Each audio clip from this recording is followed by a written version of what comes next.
members, and welcome to Pop Culture Cult. I'm Sean. I'm Janice. And welcome to our reaction, review, discussion of Doctor Who episode. Doctor Who Flux, Chapter 5, Survivors of the Flux. Can we make the title a little bit bigger, please?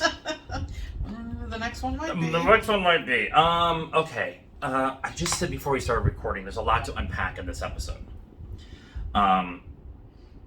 Spoilers if you haven't watched this episode, although if you're here, you've watched the episode because if you're not, pause, come back, hit like and subscribe, and come back and all that jazz. Okay. One, the story that they did of the Timeless Child, what the Master was telling that the Timeless Child was found at a portal last season and whatever, was true. Right. A lot of people were saying it was just a facsimile that the Master was telling to get under the Doctor's skin. Yeah, right. Yeah. Except it's true because Mom was in this episode, and Mom is the head of Division, and Division is set up to destroy the universe to go to the next one. Oh, good. Okay. I'm not sure I understand why this one was titled Survivors of the Flux when we're not there yet. I mean, there's survivors of the first Flux, but not the second one. I'm not sure if I completely understand what. I mean, the Flux happened and wiped out a huge portion of what we consider to be our universe. Right. But there's still universe left, and Division is trying to collapse that to give them the energy to propel them into the next universe. Next one that can be more controlled or more I don't know what they want to do. Instead of having Osuk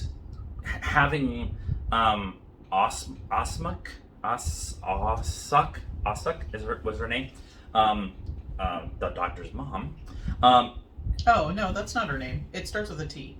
Tantu. We have the list up here on IMDb. Tantu. I thought that was her. Anyways, having Mom be the big bad is. We all thought it was Swarm and his sister that were the ones who were actually doing all the big bad stuff and whatever. But they are just playing off of what Mom was doing. They are trying to use up enough energy in the people, in the beings that have been affected by the Doctor to chase the Doctor to Division so they can go into the next universe and rule that universe. Right. They want to do what Division's doing, except they want to also get rid of Division because Division is who imprisoned Swarm for however many years. And so they're trying to kill two birds with one stone, so to speak. It's not convoluted. I'm not saying it's convoluted. It's just what we thought was going to happen, which is why I've been loving this season so much. What we thought was the big bad, what we thought the story was, what we thought was going, is not happening. Last week, we had the Doctor getting kidnapped or called back to Division by the Weeping Angels. Right. And we get this episode starting off with her questioning the Weeping Angels, like, why am I here? Where are you taking me, or whatever? And they had to use the energy of the Weeping Angels to get her to the point where Division is, which is the division between the universes. Right. And so it feels a little bit like some people are going to sit there and complain that they were kind of a red herring, essentially, in this episode, that last episode. They were the conduit in which getting the Doctor to the next story. Yeah, part of the story. You could argue that the Ood and the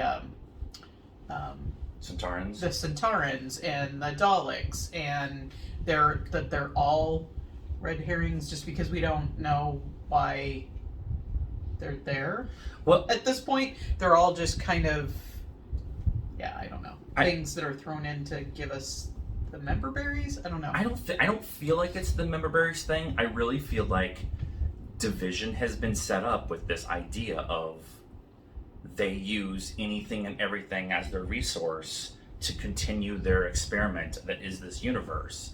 And they've run the course mostly moving on to the next one because of what the Doctor has done, interfering with what Division has done. Yeah. Even though the Doctor has worked for Division and the locket is there with all of her memories, which we'll get in that conversation in a minute, but having all of these villains from the Doctor Who universe be working for a big bad that is Division and Mom. Yeah, I don't feel like the Centaurans and the Daleks are actually working for Division. No. They're just stupid.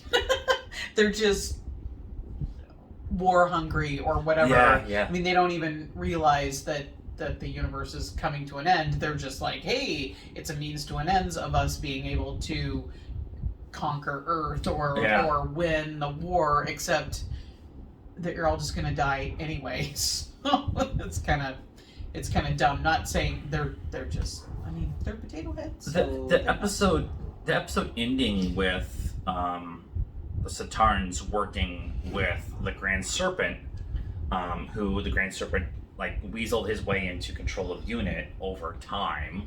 Right. Time for UNIT, but actually he was kind of like, feels like he was like time jumping through the process to get the Centaurans to get through the shield of the dog race, or his name I can't remember right now. It's I don't remember. Anyways, but having them there to beat those who are trying to save Earth, and right. And the Centaurans are I don't want to say simple-minded because they're quite intelligent and militaristic in their ways. And that's it. That's where it. it stops. Is the military stuff.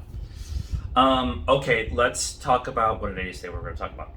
The stopwatch or the pocket watch? The pocket watch. So we know within Doctor Who lexicon that the pocket watch is a holder of memories for the Doctor. And it's a place it's been a tool for the storytellers to put the Doctor in situations where he doesn't or they don't know why they're there, but have the ability to reintroduce those memories at the end of the episode. Yeah. If they've forgotten or they've been removed or whatever. They've been removed for the Doctor's safety or for the companion's safety or whatever. So the locket, the watch, is in the base with Mom at Division with the supercomputer Ood.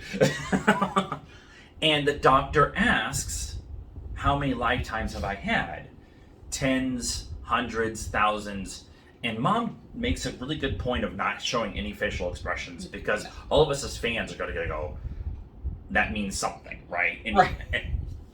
And they can't put a number on it, right? to it because then people will just be dissecting that for forever. So yeah. But the idea of all of the memories of the Doctor is right there within grasp. And then in the preview for next week's finale, they show the Doctor turning on the watch, opening the watch. It, yeah. And the flood of information coming in. I like it. I really like it because it gives Doctor Who as a story a chance to expand beyond what we're at. Right.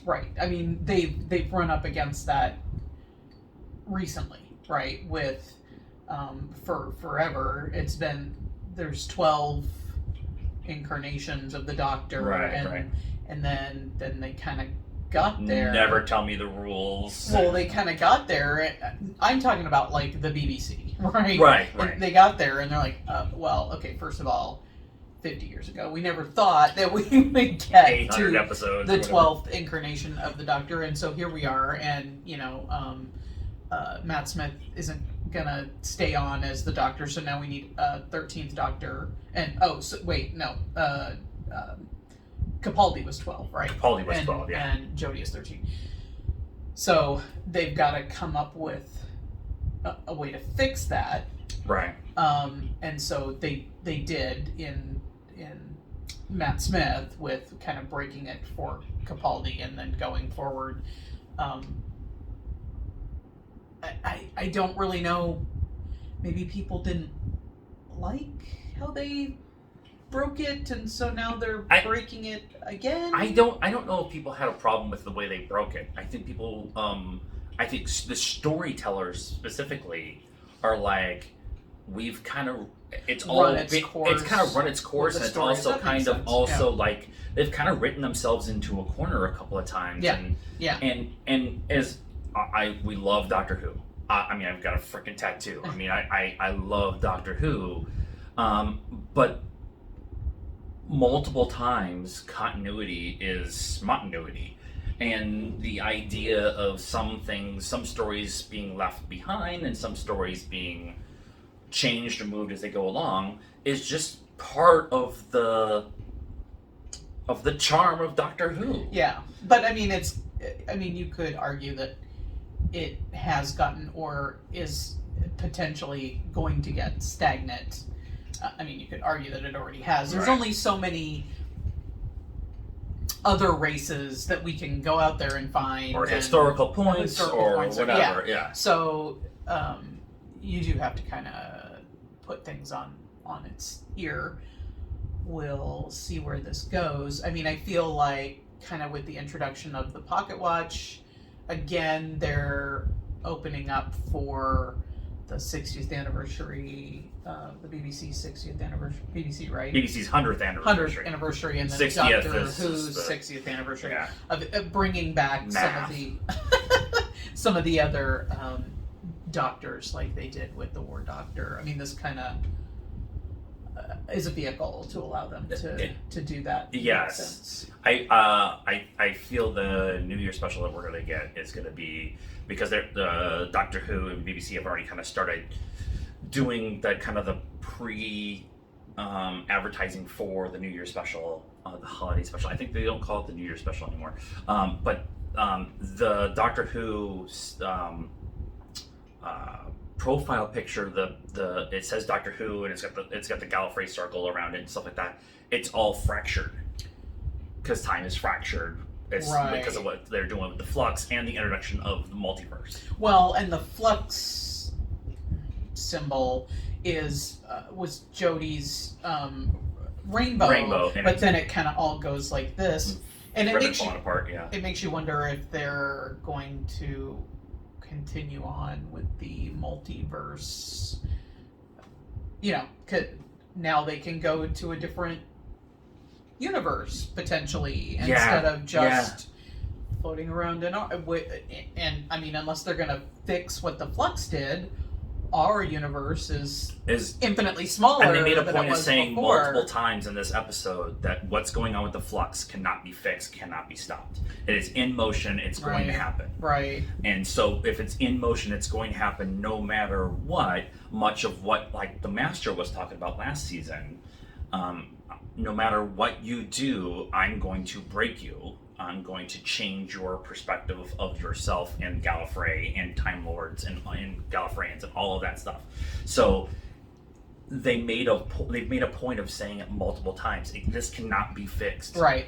And so if it cannot be fixed, then the Doctor is making a point of saying, especially to the Ood, like, help me, show me, like, let me fix this. And then her message to Yaz is about, I don't know how this is going to happen, but I'm going to fix this. Like, the Doctor's the eternal optimist or whatever, but it really feels like they're moving forward with this idea of, we're just going to take everything and we're going to break the blender it's in and put it in a new blender and better blender or whatever. It would be the first time that the Doctor lassoed the Earth and used the TARDIS to pull it to someplace else. The TARDIS, or put Gallifrey in a painting, or there's multiple examples of them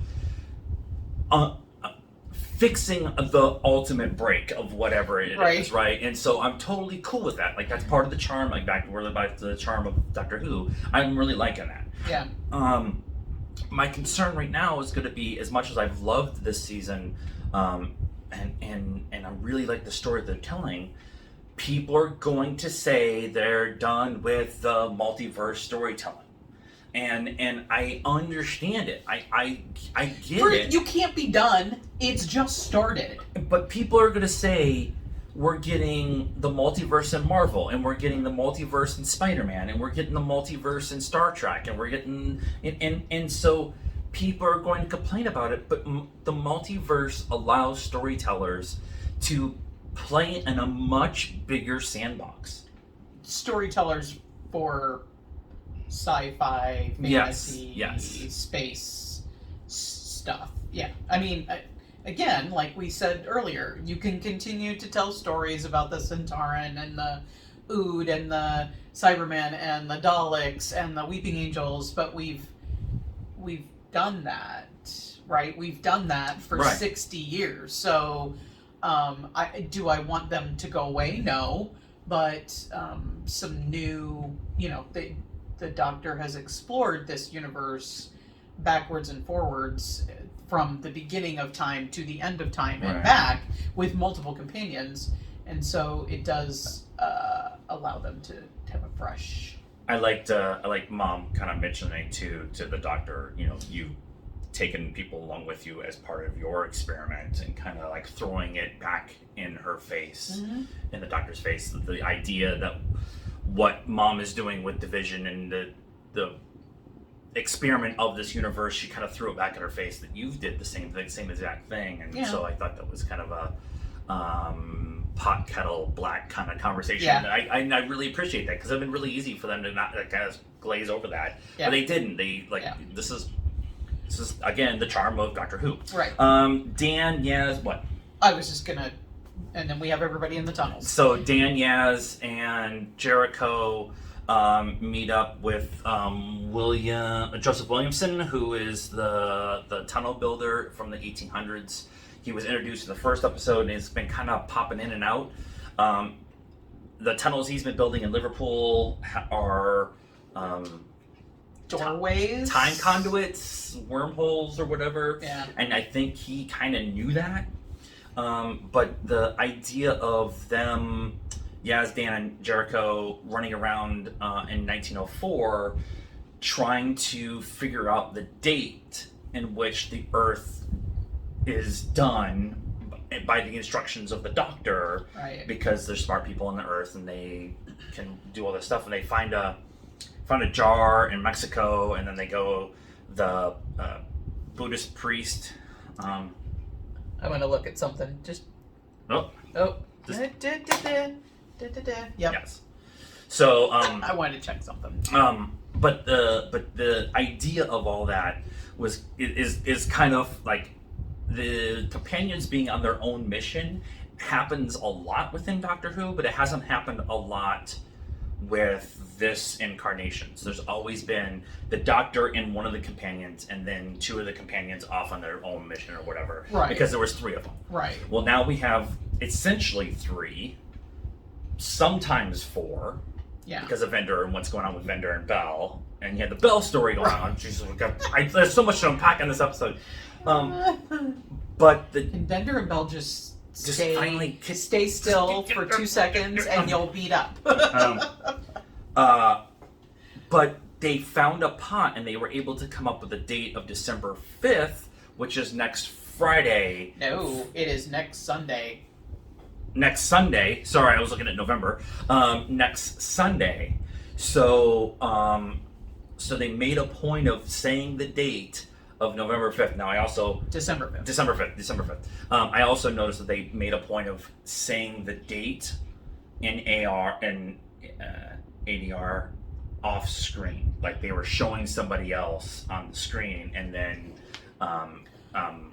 Yaz was the one that said, "Oh, it says December 5th," but it wasn't her talking on screen. It was her talking off screen to what was going on the screen. So So they maybe like fudged that. They kind of had an idea what the date was going to be, but they kind of fudged it. And it's a really easy fix. I can go record it right now and fix it for next week. But they couldn't figure out the day, the year. They figured out the date. Right. Which could mean that it is December 5th in multiple years. Like it could be a mass, you know, over time, December 5th, over all these different years, something happens that will allow them to stop it, fix it, help the doctor come through to help stop it, fix it. Yeah. Push them through the next universe, who knows? The Centaurans showing up in the tunnel in the 1800s in Liverpool while showing up on the ships at Earth that's being controlled by the puppy ships. I'm going to call them puppy ships because I can't remember what they're called. And then Dan's puppy, the whole fetch your human or fetch your dog conversation with the Tibetan monk who was hysterical. Like, you didn't bring me a newspaper? Right. Something to eat. I've been up here forever. This Dan's like, oh, I know it's kind of rude. Do you have anything for us? But that whole kind of, but all of the Centaurans showing up in different time periods also kind of leads to that idea of time is broken and it's being messed with the Flux, and then I want to talk about Vendor and Bell real quick. Vendor goes to this planet that Swarm and his sister and Passenger are all at, and they are collecting essentially the essence, the souls of people left in this universe to try to connect with the Doctor so that they follow the Doctor to Division, all that stuff. And he goes to this planet. Bell is at the planet for like 2 seconds and then gets time warp jumped or jumped or whatever. Light jacked to help hyperjacked, something fix like that. the breach at Earth. The whole point was, so for Vendor, was to get caught and to be sucked into Passenger. And I think he's going to rally the troops inside Passenger to revolt or whatever, and so that's going to be very interesting. And Dan's girlfriend was like, I need to speak to management because this is just bull. It was just like, awesome, I'm going to beat you, get me out of here, good, somebody's got a gun, let's go. And then Swarm ultimately shows up at Division and kind of lays out like, we've been trying to track you to get to Division to control the process to the next, control our narrative to the next universe, and they dust, to use a Marvel term, Mom. Which, I mean, I get it, but it was like, other than the fact that she was Division, which obviously Swarm has a vengeance against Division because they held him captive for however long.